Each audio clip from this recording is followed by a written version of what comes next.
So we mentioned the right-left axis of the cube, and the front-back axis. And the right-left axis gives us right and left on the so-called political spectrum. And the front and back is an axis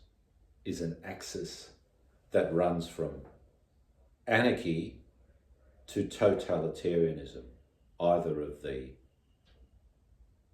Nazi fascist variety or the Soviet communist variety, where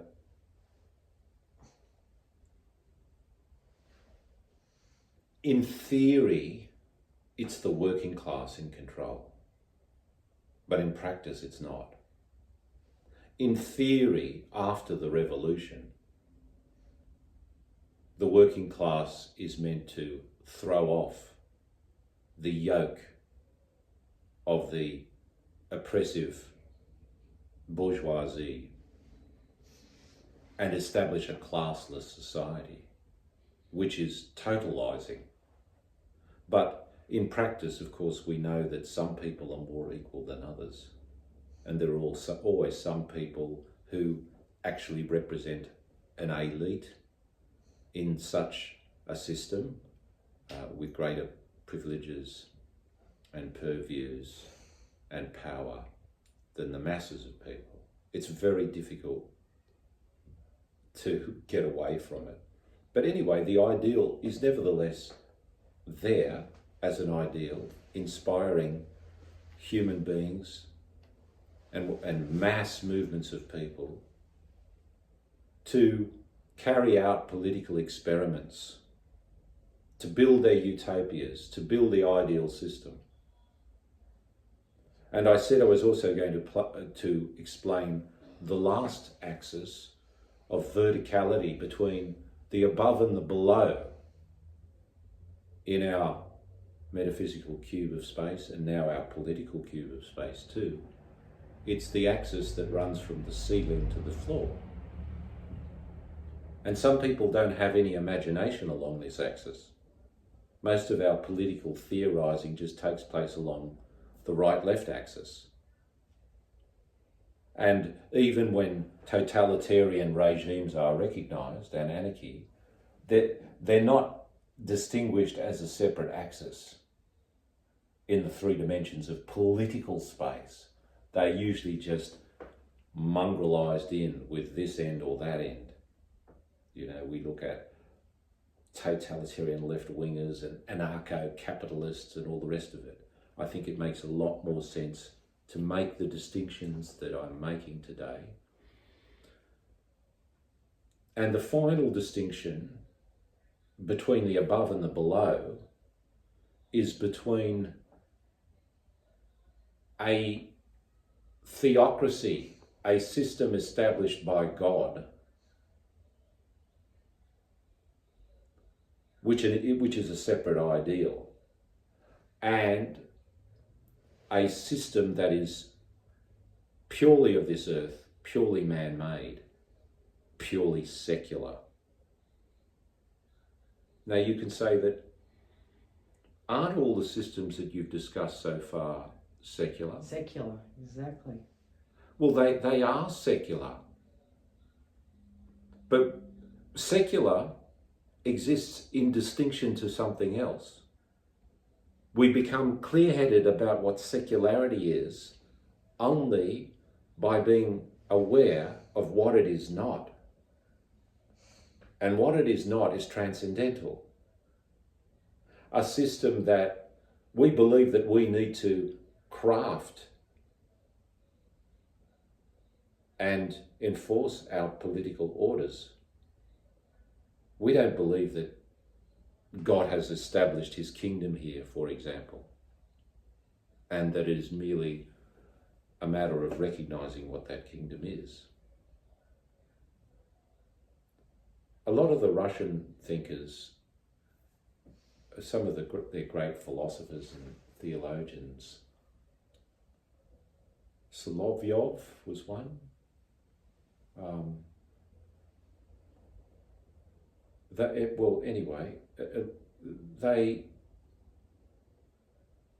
didn't believe in worldly government because they wanted to get back to some sort of pure theocracy. Theocracy means a rule by God.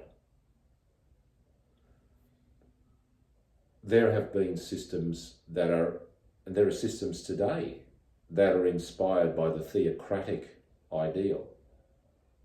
The system in Iran, for example, it's run by the Ayatollahs.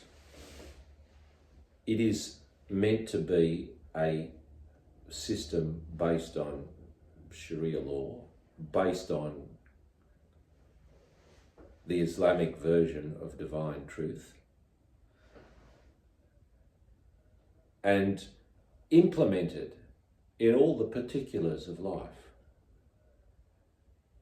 The Vatican is a government that is essentially, and it's a small state, of course, sitting there in Italy, but it's a state unto itself. Since the Lateran Treaty was signed back in 1929,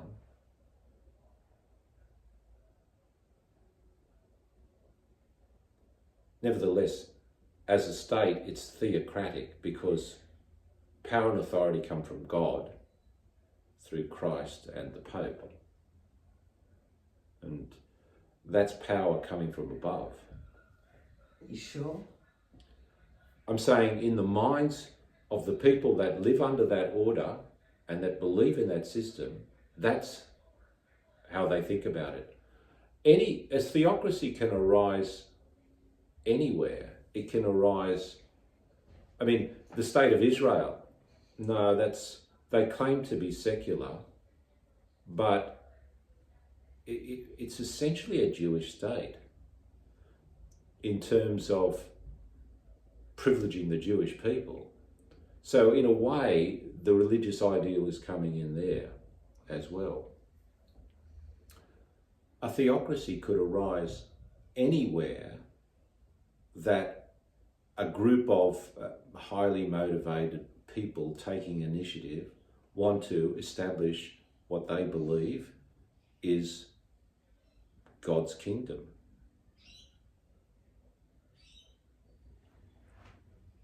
And at the top, at the apex of such a system will be a spiritual figure, necessarily, but somebody who has a pipeline to God. Now, the original caliphate would have been when the Prophet Muhammad was alive. And why would they have needed representatives, a council? Why would they have needed a parliament or democracy? Because the Prophet is meant to have a pipeline to Allah. And yes? Sorry, there's a lot about the Islamic religion that I don't approve of. Well, there's a lot that many people don't, but I'm just... And their prophets, they lived a life that was not, I wouldn't call religious at all. Sure, but... it was insane. You have to understand how they regard their religion, right? If Jesus were to return today, for Christians, you can just pack up all the organs of government because the Son of God knows exactly what God's will is for the earth. Jesus was very different. That's a theocracy. A theocracy requires a figure at the top, a pope, an ayatollah, who has a pipeline to the divine will. And so, I'm just talking about the model, the ideal. And so that chosen mediator between God and his people, Moses was this mediator back in the day, back in ancient times, when Israel was first forged into a nation. He was the lawgiver because he could speak face to face with God. They didn't need a judiciary and a parliament as we do today, where power is diffuse and we need to listen to everybody's opinion. But if Moses has a pipeline to God, we just need to listen to Moses. He'll tell us what God wants of us. A theocracy will eventually get back to this kind of establishment. Now, the reason it is problematic for so many people is that, well, how can we trust somebody has a pipeline to God? How can we trust that such and such a figure is closer to God, knows God's mind, and knows God's will better than the average person? The people who live under a theocratic regime have to be, whether you think they are deluded, whether you think they are mad, corrupt, it doesn't matter, but they have to be able to believe that there is such a figure at the apex of their system who has a better communication channel with the divine than they do. Make sense? The other reason that we find we struggle so much with the transcendental political option of theocracy is that we've become completely unused to it over centuries and centuries of European development. We have come to think of secularism, the secular state, as the only option. And certainly it is by far the more prevalent of the two. In a secular system, government is for purely worldly reasons. It is to guarantee law and order, good laws so that people can go about their business and generate wealth and build up their life on the material side. And once you have people building up life on the material side, you need laws to protect that property as well. And you need laws to regulate the relationship between people. Not in order to get them to heaven. No, that's too medieval. We use the term medieval as a pejorative, don't we? But remember, there was a medieval period, and in the Middle Ages, the Roman Catholic Church was a theocracy, in a sense. You had the Holy Roman Empire and the Holy Roman Emperor, who was crowned by the Pope since Charlemagne's time, 800 years after Christ. And there was this concept that there was a temporal authority, the Emperor, and a spiritual authority in the Pope, but both authorities came from God. Power flowed down from above in the medieval system. But in modern times, in the last 500 years, power has flowed up from below. Firstly, there's a revolution in our thinking for the majority of mankind now, because it became such a powerful zeitgeist in the Renaissance and the Reformation and the scientific revolution. A powerful zeitgeist to make man, not God, the source of power and authority. Now, if life becomes about if life is purely reduced to life on this earth and is not a preparation for eternal life, for the great journey beyond, towards eternal beatitude, or the alternative, then the purpose of life has to be found on this planet. And therefore the whole political regime has to be geared to merely producing a worldly result. Whereas in the medieval system, all of life, including economics, was geared towards saving people's souls.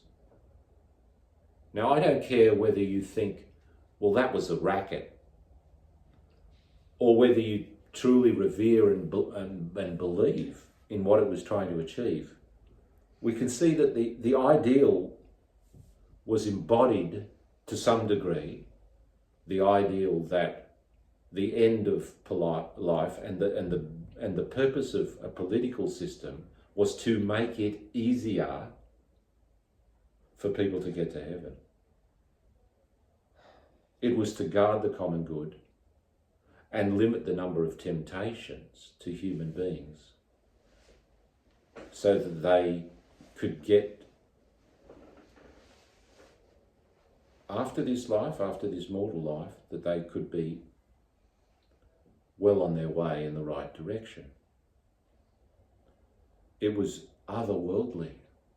It was orientated to the other world. Whereas the secular system is orientated to this world. Does that make sense? Yeah, it does. Yeah. There is no other world for the thoroughgoing secularist. And there is no other authority. You can't appeal to that higher authority because there are only, guess what? There are only men and women, if you believe in two genders. God help us. And we've each got our opinions.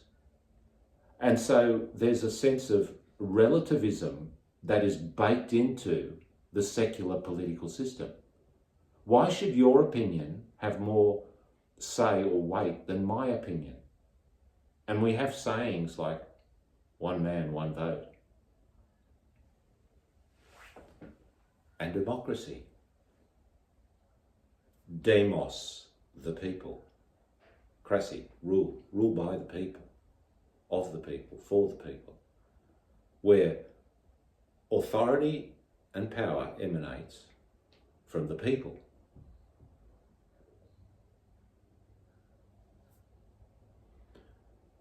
Of course, you're going to get epistemic relativism entering this picture. That is to say that we can't know things for sure. And because nobody has the full truth, because none of us is God, in fact, let's get rid of God. None of us is God. We've just got our own opinions. Therefore, we need a system where these opinions can clash and transact with each other and negotiate and compromise. And we develop parliaments and other organs of government such that people can put their opinions and perspectives, and that we can either reach a consensus, and where we don't have a consensus, we have a process that allows us to navigate the impasse, a process of objective law. And then from secularism flows out all of those other options. So there is a bit of a schema